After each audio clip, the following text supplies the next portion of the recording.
What's up, everyone? Welcome to Game Conclave. This is VBerg, and we have got our Sunday Game and News roundup from last week ready for you. Let's kick it off by hopping into this week's releases and DLC that we are excited for. One of the most highly anticipated games of the year is finally dropping this week. That's right, Assassin's Creed Shadows is finally coming. Its haters are salivating at the thought of its demise, and its fans are dying to play it.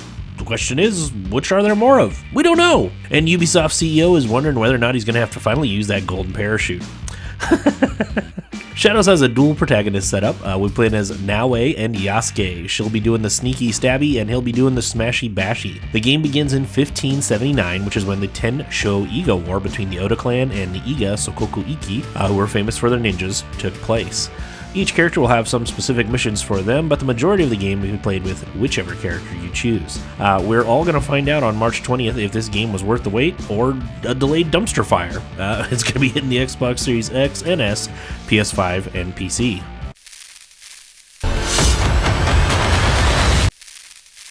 In Xenoblade Chronicles X Definitive Edition, we'll be playing as a custom character who is a member of Blade in the year 2054, and humanity has found itself caught in an interstellar war between two battling alien species. We'll flee Earth's destruction on Arx when the 1R character boards the White Whale is attacked and crash lands on the planet Mira. We'll be awoken from stasis by Elma and tasked with helping her find the scattered life pods that have been dropped all over the planet to help rebuild humanity's new home, New Los Angeles. From there, we'll be thrust into a massive open-world hybrid action RPG where you'll fight various threats both on foot and in your giant mechs known as Skrells, while uncovering the mysteries of your new home. This remake will feature enhanced visuals and new story elements. It is going to be a Switch exclusive, and it drops on March 20th.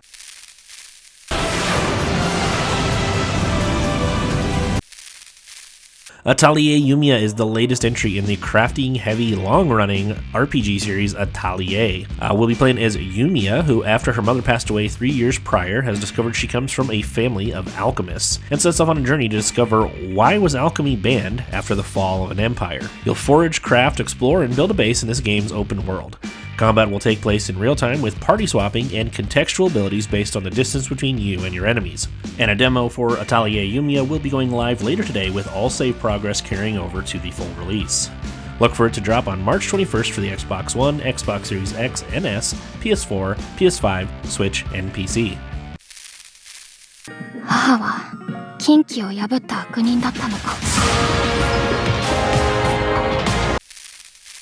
Bleach Rebirth of Souls is a 1 vs 1 3D fighter where you attack, block, and break your opponent's guard. Master reverse attacks to buff yourself or cancel your opponent's attacks. You also have awakenings or transformation effects, which will result in new movesets and enhanced skills from your character's transformations or Bankais. The story mode covers from the Substitute Soul Reaper arc through the Arrancar arc.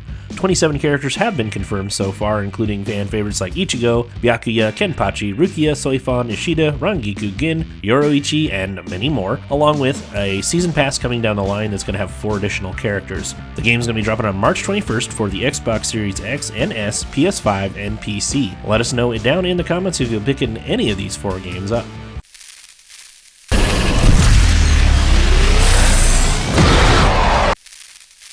Alright, now for the new games that were announced last week. First up, we have from Saber Interactive. They announced they have formally begun working on a Warhammer 40,000 Space Marine 3, a follow-up to last year's Space Marine 2. We do not have a release date or any platform info at this time, but I think it's safe to assume it's not coming out this year. And maybe not even next year. But most likely it's going to be targeting Xbox Series X and S, PS5, and PC. But whenever we get more info, we'll be sure to let you know. Konami has announced a new Silent Hill game, Silent Hill F.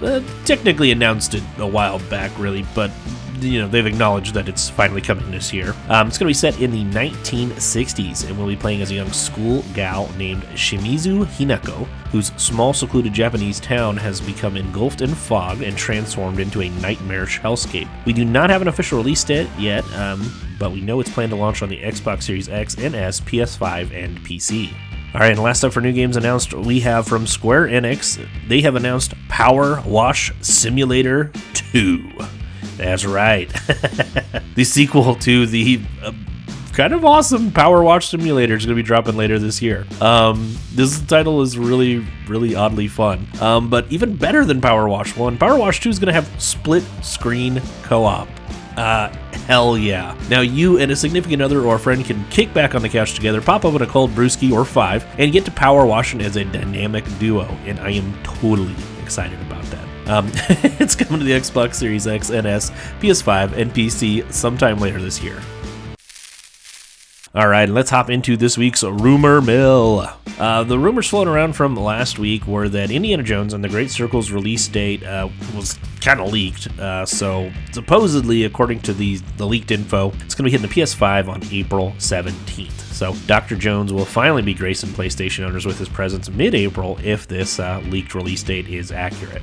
And the only other major rumor we really had going on last week was that multiple sources say that Bethesda's remake of The Elder Scrolls IV Oblivion and the Unreal Engine 5 could be both announced and or released next month, or is getting announced next month and releasing in the summer. There's some conflicting sources out there, so that all claim to have the scoop. Who knows if any of them do? But will be really interesting to see if and when it does happen. Oblivion is a great game, and I think there's a ton of Bethesda fans out there, a little bit on the younger side, or just got into their series kind of later, that haven't really played some of their older titles. So it'll be really interesting to see the reception some of the younger and or newer fans might have to an older title like Oblivion.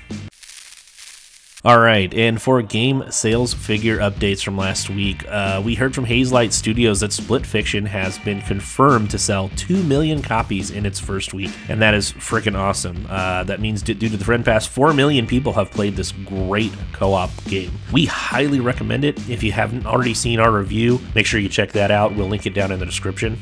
Square Enix has announced that the Final Fantasy Pixel remasters have sold 5 million units, and that the Final Fantasy series lifetime sales have now exceeded 200 million units, and that's crazy. We love some Final Fantasy games around here. I think at least 4 or 5 of them I'd probably consider some of my personal favorite titles. Do you love Final Fantasy? Let us know in the comments. Tell us which one's your favorite down below. And now on to the more general news. Armed Fantasia, the spiritual successor to the Western-themed Wild Arms series, and Penny Blood, the spiritual successor to the horror-themed Shadowheart series. Both of these games are being made by teams comprised of the original creators of both series, and they had a successful joint Kickstarter a few years back. Both games were targeting a release of March 2025, and they have both announced that that's no longer going to happen. Both games have unfortunately been delayed. We're really hoping these games catch a break. They've had issues with their publisher, and now this developmental delay, and we're really excited to see the successors to those two series coming back. So hopefully it's not too long of a delay. So we got another story from Saber Interactive. In addition to announcing that Space Marine 3 was in development, they also reiterated that their Avatar: The Last Airbender game, which I didn't even know they were working on, is still in development. Their Jurassic Park game is still in development. Their upcoming Turok title is still in development. And that, yes, despite all the rumors on the internet, Star Wars Knights of the Old Republic Remake is still coming. It's kind of wildly ambitious to have so many games in development at once, especially considering these are going to all be like AAA budget titles, big in scope and high on graphical fidelity. But yeah, I don't know. They've got around 3,000 employees, so maybe it's nothing to be concerned about. It's a pretty darn big studio. What do you think, though? Do you think Saber's, I don't know, maybe bitten off a little bit more than they can chew? Alright, and lastly, we have got some news for you about Ubisoft, again, being in hot water with their investors. And normally that's a sentence that opens up to a boring-ass segment about stock valuation or some crap like that. But here at Game Conclave, we're too damn stupid to understand things like market caps or even what the hell the S&P is, so you don't need to worry about that. What we found interesting was that an investor made a statement that behind their backs, Ubisoft executives have been having meetings with Microsoft and EA, as well as other publishers, to discuss them purchasing Ubisoft IPs.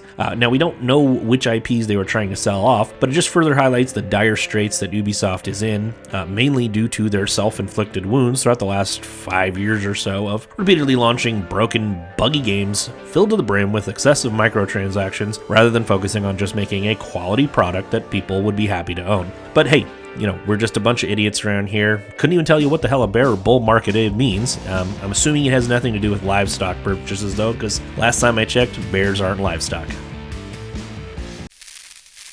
If you found any of these stories funny, interesting, or even depressing, be sure to let us know down in the comments. If you enjoyed the video, give us a like and subscribe, and as always, from all of us here at Game Conclave, thank you so much for watching.